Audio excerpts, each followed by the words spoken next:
The crowd thundered with bloodlust beneath a canopy of stars. Thousands of alien species roared from tiered seats carved into the obsidian rock of the Threxian arena, their voices melding into a single primal pulse. In the center, surrounded by force-field pylons and glimmering dust, stood Commander Darnak, muscles coiled like braided steel, fangs bared, his 4 arms spread in arrogant salute. A holographic banner shimmered overhead. Victory streak, 47 undefeated combats. He had slaughtered opponents from 12 species. Now he waited, eyes glowing amber, for one more name to burn beneath his own. The loudspeaker crackled, translating across dozens of dialects. Next challenger, human. Female. Earth class. There was a beat of silence, then laughter. Derisive, pitiless laughter. Darnak's shoulders quaked as he chuckled, tapping his warhammer twice against the ground. They send me a breeder, he growled. This will be brief. Backstage, beneath the arena's staging platform, Aria Vaughn's breath was steady. She stood alone in a chamber of flickering consoles, the cold walls thrumming with the arena's anticipation. Her uniform clung tight, tactical weave, black with gray trim, unadorned. No medals. No insignia. Earth hadn't earned any here yet. Her eyes, icy gray and focused, remained fixed on the countdown projected before her. 14 seconds. 13 seconds. A technician appeared beside her, visibly sweating. You don't have to do this, he stammered. They didn't expect a volunteer. I didn't volunteer, Aria replied quietly. I requested. 12 seconds. He stepped back, unsettled by her composure. Everyone who entered the arena died. Her kind wasn't even classified as Tier 1 combatants. To challenge a Threxian war champion was considered suicide. She flexed her fingers slowly, activating the latent fibers in her gloves. Each digit responded with pinpoint sensitivity. Micro-tuned reflex feedback. Designed for one purpose: precision. 9 seconds. A sound from her past flickered behind her eyes, her brother's laughter. Aaron Vaughn had come here 2 years ago, full of naive courage and belief in diplomacy. They'd told him it was ceremonial. A show of goodwill. He was dead in 6 seconds. She hadn't seen the footage until months later. By then, the body had been incinerated, standard protocol for arena fatalities. No remains. No justice. 5 seconds. Her hand brushed the base of her neck, feeling the familiar ridge beneath her skin, a subdermal implant fused to her spinal cortex. Illegal in most of the galaxy. Prototype tech Earth denied having. But Aria didn't care about the rules. Not anymore. 3 seconds. The floor beneath her vibrated as the gate opened. A blast of heat and noise slammed into her, and she stepped into the light. The arena swallowed her. Every eye followed the human as she walked, unhurried, upright, and silent, across the sand toward the center. Darnak squinted, then smiled with teeth like stone blades. She's small, he muttered. Smaller than the last. Aria stopped exactly 2 meters from him, meeting his gaze without expression. Name, the arena's AI asked, booming from the pylons. Lieutenant Aria Vaughn, she said. Species, Homo sapiens. Planet of origin, Earth. Combat designation, volunteer. The AI hesitated, as if confused by the discrepancy between her stats and her opponents. Challenge confirmed, it concluded at last. A dome of energy shimmered into existence around them, a containment field to keep the fight localized. Nothing would interrupt what came next. The crowd quieted. Cameras hovered like metallic insects, zeroing in on Aria's expressionless face and Darnak's smirking maw. You may strike first, Darnak offered grandly. A gift. Try to make it interesting. She said nothing. He laughed, cracking his knuckles. I'll give you a scar before you die. Something to remind you what you... The chime sounded. He lunged. Aria didn't move. Not visibly, anyway. To the naked eye, it seemed like nothing happened, then Darnak staggered mid-charge. His warhammer dropped. He let out a grunt, confused, then a sharp gasp. His knees buckled. She was already behind him, eyes cold as orbit glass. His body hit the ground, twitching once. Then still. The entire arena sat in mute disbelief. 3 seconds. The pylons deactivated. Above them, the screen flashed. Winner, Lieutenant Arya Vaughn. Victory time, 3 seconds. She didn't raise her fists. She didn't bow. She simply turned and walked toward the gate, passing the technicians frozen in stunned silence. As the arena descended into uproar, half screaming foul play, half erupting in awe, Arya's voice came through her comlink, calm and clinical. Target neutralized. Confirming non-lethal neurodisruption, spinal override, and cardiac sync lock. No fatal blows. Her handler, stationed in a covert ship above orbit, took a long breath. Message received. Earth thanks you, Lieutenant. But Arya didn't respond. She was already thinking ahead. This was just the beginning. The infirmary was silent, save for the steady pulse of the biometric scanner. Commander Darnak lay motionless on a reinforced table, his massive chest rising and falling slowly. A neurosuppressant patch blinked red behind his left ear. The Threxian doctors hovered near, arguing in hushed tones, unable to comprehend how their finest warrior had been brought down so effortlessly. Through the reinforced glass, Arya watched. Her expression was unreadable. Vitals stable, came a voice through her earpiece. Neural disruption is temporary. He'll recover, eventually. That wasn't the point, she said, her voice barely audible. A diplomat from Earth, Ambassador Lee, approached from the corridor behind her, his long coat swaying like a banner of Earth's sudden legitimacy. You made quite an impression, he murmured. They're calling it impossible. She didn't turn. Good. Let them. Lee's tone shifted. The Council has requested a review.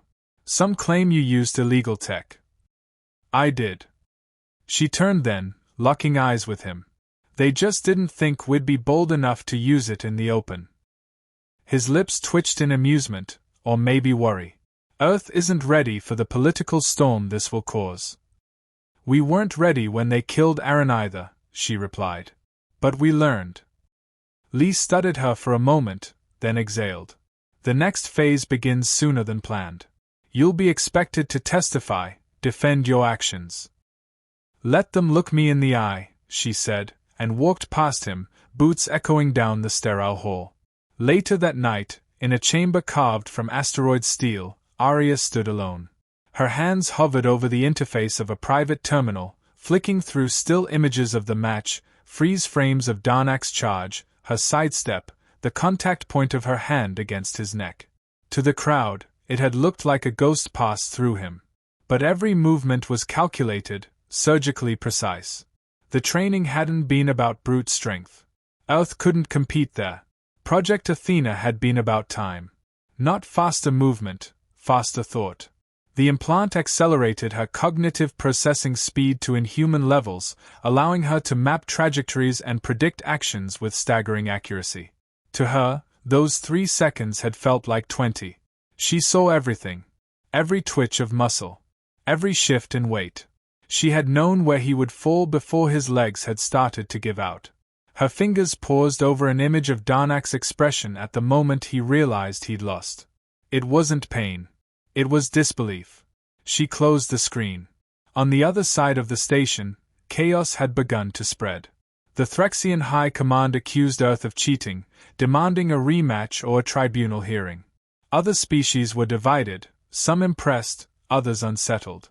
Humanity, once a galactic afterthought, had made itself impossible to ignore. Arya remained silent through it all, tucked away in the base's observation wing. But her silence only fed the myth. Whispers rippled through military channels: the human weapon, the ghost fighter, the 3-second soldier. She didn't want to be a myth. She wanted truth. And the truth was she hadn't just fought for Earth. She fought because she'd failed him. When Aaron had gone into the arena, she had begged him not to. This isn't our fight, she'd said. We don't need to prove anything. He'd smiled, always the optimist. They need to see us. One act of courage can shift an entire perception. He'd died for that hope. Now she fought with none. The door behind her opened with a hiss. Colonel Idris, her former trainer, stepped in. Gray at the temples, broad-shouldered, always composed. He said nothing, simply stood with his hands behind his back, watching her. "You disobeyed protocol," he said after a pause. "I executed the mission. You were supposed to observe the arena, not enter it." She turned, unflinching. "Would you have stopped me?" His mouth tightened. "No." He stepped forward and placed a small holodisc on the table. It lit up, showing encrypted footage, Black Ops, no public access. Another arena. Another species. A human soldier screaming in agony as a giant insectoid tore through his chest. "Where is this from?" she asked. "Last week. Same broadcast system. Different sector. They are testing us, Arya. Not just in combat, but in patience. In submission." She understood. The arena wasn't entertainment. It was a message. Stay in your place. Know your rank. "What do you need from me?" she asked. His answer was simple. "Be ready." The door shut behind him. That night, sleep eluded her. She sat on the edge of her bunk, staring at the floor, listening to the hum of the station's life support systems. Her mind returned to Darnak's collapse again and again. Not the victory. The moment before. The hesitation in his eyes. The sliver of awareness that something was wrong. He hadn't deserved mercy. But she gave it anyway. Not for him, for herself. She couldn't become what killed her brother. A message pinged her console, low and discreet. A time and coordinates. No sender name. She stared at it, then deleted it without responding. The next fight would come whether she answered or not. The council chamber was colder than Arya expected. Not in temperature, but in presence. Dozens of alien representatives sat in their suspended thrones, each observing her with a calculating stillness. Their eyes glowed, blinked, pulsed, or remained blank, an audience of power draped in ceremonial detachment. Arya stood alone in the center, no weapons, no armor, just the regulation black uniform and the weight of a galaxy's judgment pressing down on her shoulders. "Lieutenant Arya Vaughn," a voice spoke from above, synthetic and sharp. "You are summoned not for punishment, but for clarity. Your actions have disrupted the balance of perception between emerging and established species." She didn't speak. Another voice chimed in, lower and gravelly. "Explain how a human, unranked in interspecies combat, incapacitated Commander Darnak in 3 seconds." "I was prepared," she said. "Prepared." The word echoed, scoffed in multiple tongues. She held her ground. "Earth has remained quiet. We've watched, listened, adapted. You assumed that meant we were weak. It didn't." A pause followed, heavy and uncertain. A diplomat from the Vorak Collective leaned forward, its segmented limbs clicking. "If Earth is capable of such strategy, why hide it?" "Because our history is full of mistakes," she replied. "We've learned the cost of pride. But restraint isn't ignorance. It's discipline." A whisper passed through the chamber like static. Then a voice she hadn't heard before, warm, female, resonant. "Lieutenant Vaughn, do you regret what you did?" That caught her off guard. Not the accusation, but the tone. Arya's mouth tightened. She glanced down for a moment before raising her head again. "Yes. Not because I struck him, but because I had to." The silence that followed wasn't hostile. It was reflective. The chair of the council, an ancient being known only as Ortalin, spoke at last. "Your species walks a line we have seen before. Potential wedded to unpredictability. You have shown us your fist. But what will you show us next?" Arya met its gaze, an endless abyss of stars in a humanoid shell. "Our hand," she said quietly. "Open. But never empty." No more questions came. The lights dimmed. The council dismissed. Outside, the corridor was lined with spectators. Not civilians, military envoys, scientists, tacticians from across the systems. They watched her pass like she was both warning and promise. Ambassador Lee was waiting by the shuttle port, eyes scanning the crowd. He fell into step beside her. "You weren't dismissed," he said. "You were introduced." "They are scared," They should be. She stopped near the boarding ramp and looked out across the spaceport, its multiple layers buzzing with activity. She could feel the shift, not in noise, but in tone. Earth was no longer invisible. What happens now? She asked. Lee considered. Now? We get invited to places we were once banned from. We get allies who were afraid to speak to us. And enemies who begin sharpening quieter knives. She nodded, absorbing it. And you? He asked. She hesitated. I didn't come here to change the galaxy, she said. Just to stop bleeding in silence. He said nothing. He didn't need to. The shuttle door hissed open, but she didn't step inside. Not yet. From her belt pouch, she pulled a small device, a holochip. She pressed it, and the projection lit the air with a still image. Aaron, laughing, wearing his academy uniform, sunlight on his face. She looked at it for a long time. Not with grief. With gratitude. She had carried the weight of his death like a stone in her gut. But today, it didn't crush her. It kept her steady. Without a word, she slid the chip into the shuttle's console and powered down the light. The image vanished, but the warmth remained. Behind her, the stars turned slowly in the void, indifferent and ancient. Ahead of her, a seat waited in the shuttle's cockpit. The pilot's voice came over comms. Destination. Arya strapped in, eyes fixed forward. Home, she said. For now. The storm hit orbit side. 2 weeks after Arya's return to Earth, the Threxian Coalition broadcast a formal challenge, an ultimatum wrapped in tradition. They demanded a sanctioned rematch. Not just with Darnak, but with 3 of their elite Warcast champions. No negotiation, no diplomacy. A direct test of strength. If Earth refused, the Threxians promised to revoke Earth's limited trade rights and call for exclusion from the Galactic Accord. Arya sat in a subterranean operations chamber beneath Geneva, the walls pulsing with information feeds and tactical overlays. Around her, generals debated protocols and risks, their voices sharp and strained. But she heard only the finality in Colonel Idris's words. If you don't go, we lose our place in the system. If you die, we become a martyr state. Either way, you're the linchpin. She didn't flinch. I'll go. Her decision stunned no one. What surprised them was her one condition. I won't go alone. Silence met the declaration. The Threxians field a team, she continued. So will we. The generals protested. No one else is capable. You're singular. No, she said calmly, I'm the first. A week later, inside an off-grid training complex in the Andes, Project Athena was reborn. 3 others were chosen. A strategist from Lagos with cerebral implants wired for live combat adaptation.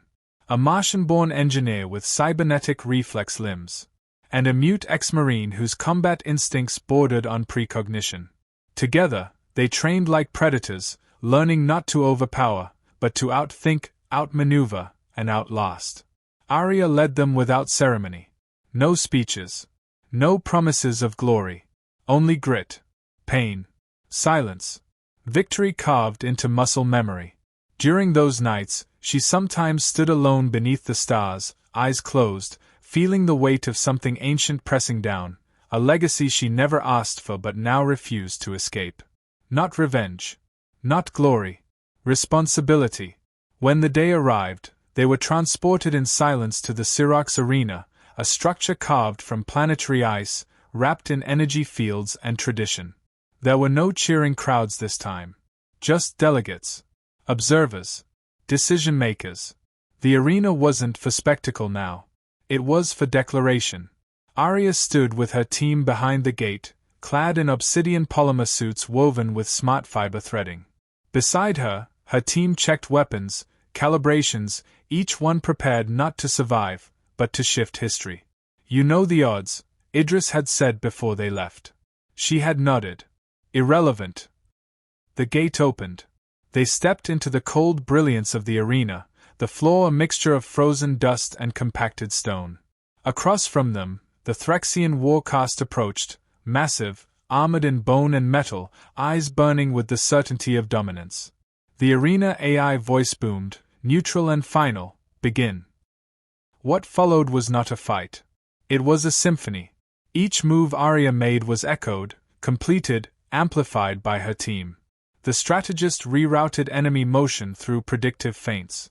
The engineer redirected shockwaves into kinetic bursts. The Marine danced through attacks like a ghost, silent and surgical. Arya, at the center, struck not with fury, but with fate. The Thraxians weren't defeated in brutality. They were unraveled. One by one, their warriors fell, not dead, but disabled. Precision without arrogance. Power without cruelty. 7 minutes later, the field went silent. The arena lights dimmed.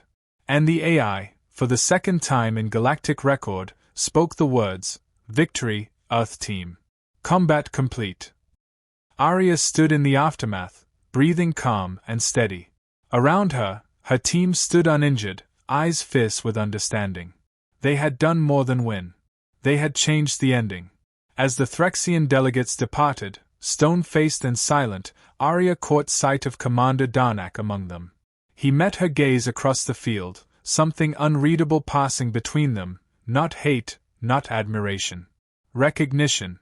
Later, on the ship back home, her team sat quietly in the cabin. No cheers. No parades. Just silence, heavy and sacred. The mute Marine, ever silent, offered a slow nod. The engineer cracked her knuckles and smirked. The strategist leaned back, eyes closed, finally allowing rest. Arya sat apart, staring at her hands. Not because they were trembling. Because they weren't. The galaxy wouldn't forget this day. But for her, it was never about memory. It was about motion. And the future waited just ahead.